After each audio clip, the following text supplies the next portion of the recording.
নমস্কার বন্ধু। Malay Mukhopadhyay, confederation of state government employees. বন্ধু, একটা ব্যাপারে আপনারা সকলেই আমাদের কাছে জানতে চাইছেন যে আগামী 30 তারিখ সরকার তথা মাননীয় মুখ্যমন্ত্রী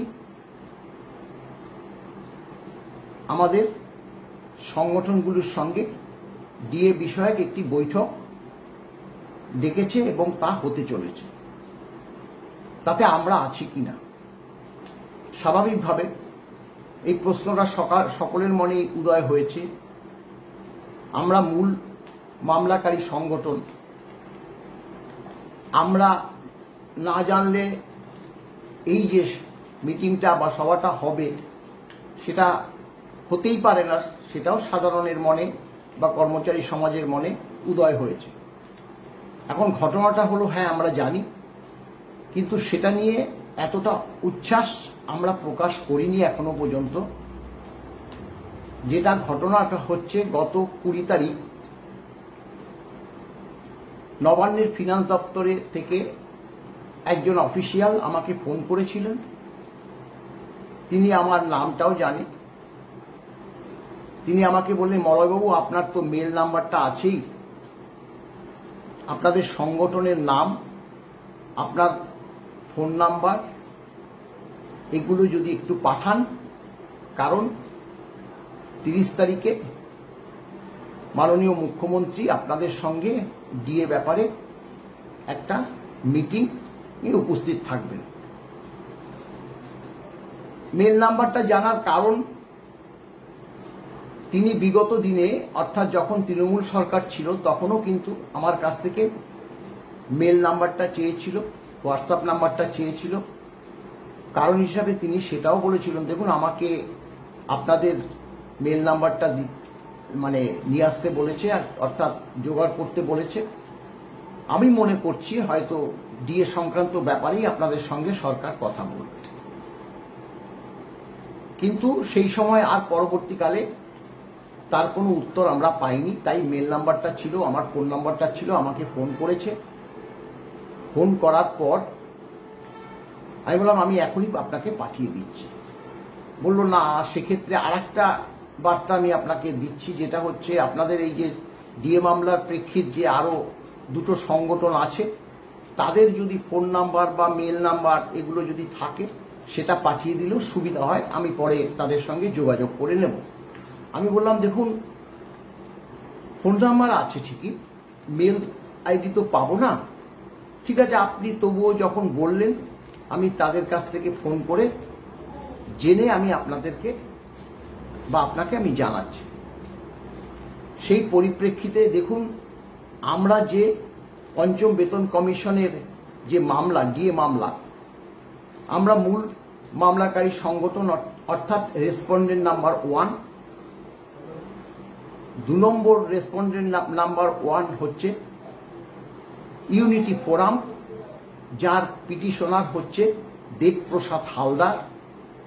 তাকে ফোন করি এবং তাকে এই বার্তা দিলে পরে তিনিও সঙ্গে সঙ্গে তার পার্টিকুলার সব পাঠিয়ে দেয়।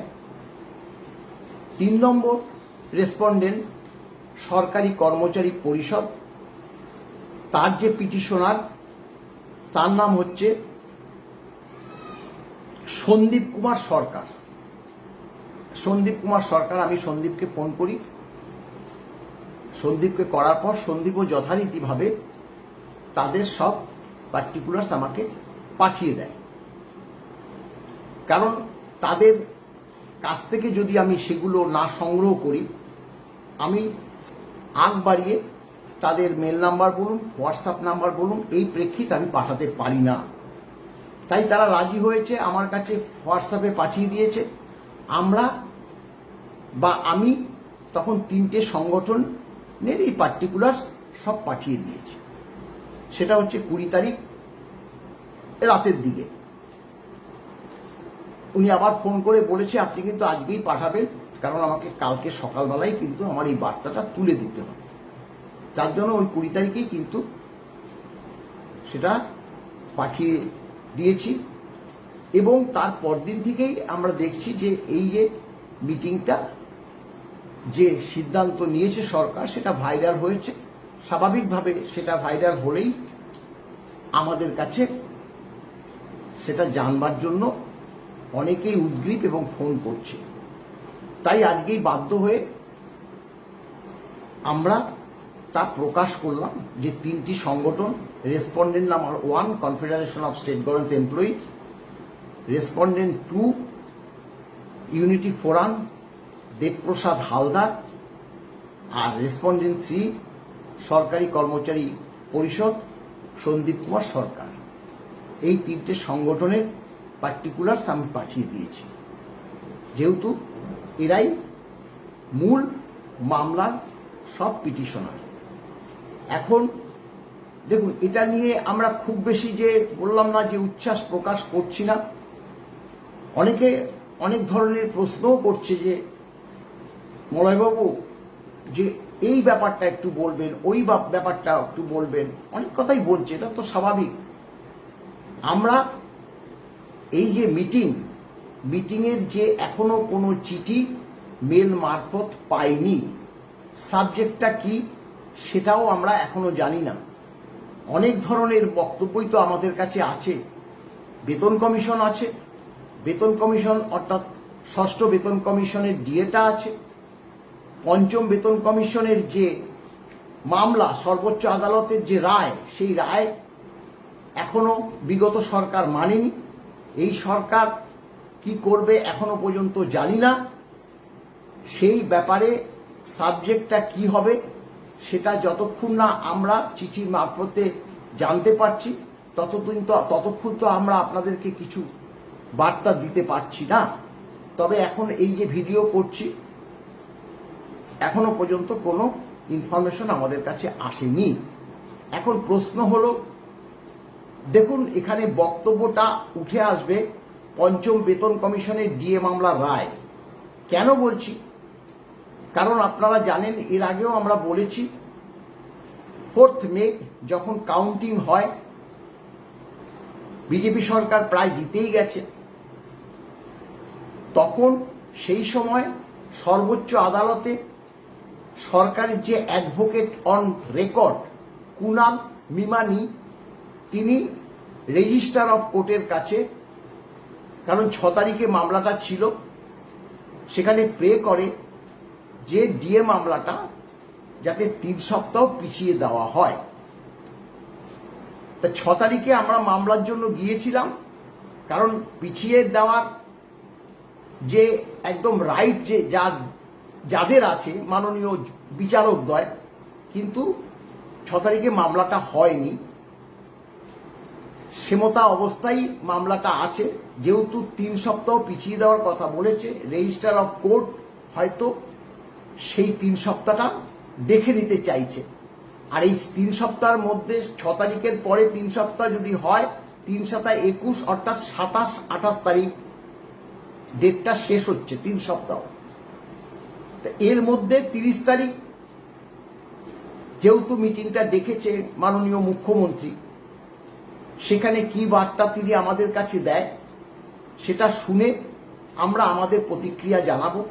আমরা কি জানাবো দেখুন, সেটা তো একদম এখনই আপনাদের কাছে তুলে দিতে পারবো না, কারণ আমাদেরও তো সংগঠনমুখী একটা মিটিং করে সিদ্ধান্ত নিয়ে সরকার কি বলতে পারে, আমরা তার প্রত্যুত্তরে কি বলবো না বলবো সেই ব্যাপারটা আলোচ্য সূচিতে আছে। সেটা আমরা ওই দিন যা বলবো বা যদি আগে থেকে ঠিক হয়ে যায় নিশ্চয়ই আপনাদের কাছে তা তুলে ধরব।